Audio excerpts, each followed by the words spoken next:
How often does your husband, father, boyfriend, or brother visit the doctor? Study after study shows that men are more reluctant than women to go to the doctor for checkups and to face up to any worrisome symptoms. So what is it about a visit with the white coat that has many men dragging their heels, and why is it so important?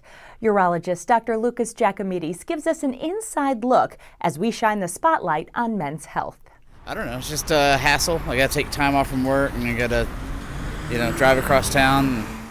Perhaps you've heard comments like these before. Take me through a scenario when you might go to the doctor.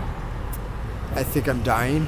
I think part of it is you feel invincible, and particularly with something like testicular cancer, where it strikes, as a general rule, young men age 15 to say 35, around that age. And that's particularly when you're invincible, right? We don't want to hear about it. We don't want to get colonoscopies. We don't want to get exams.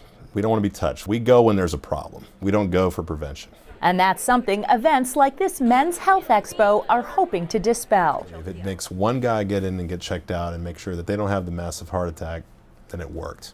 As a urologist, Dr. Jacomides specializes in the treatment of diseases of the male reproductive system and urinary tract. Many healthcare facilities nationwide are hosting free events like this, where men's heart health, cancer care, skin cancer screenings, body mass index reports, and healthy food demonstrations are being provided to educate men about their most important asset, their health. We want people to start thinking about men's health, and we as urologists have a very unique role in men's health that we need to embrace. We need to become more like gynecologists in women's health to say, here's what you need to start talking about. We don't do that. What Dr. Jacomides sees most men wanting to discuss is low T, or low testosterone. Testosterone production typically decreases as men age, and symptoms include low sex drive, hair loss, and difficulty achieving an erection. ED can be a health problem if you get diagnosed in your 40s. If you're having regular problems with erectile dysfunction, you have a high risk of having a major heart event in the next 10 years. That should get your attention.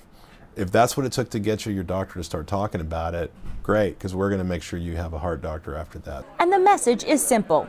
Just get checked out, eat right, exercise, and start the conversation about men's health.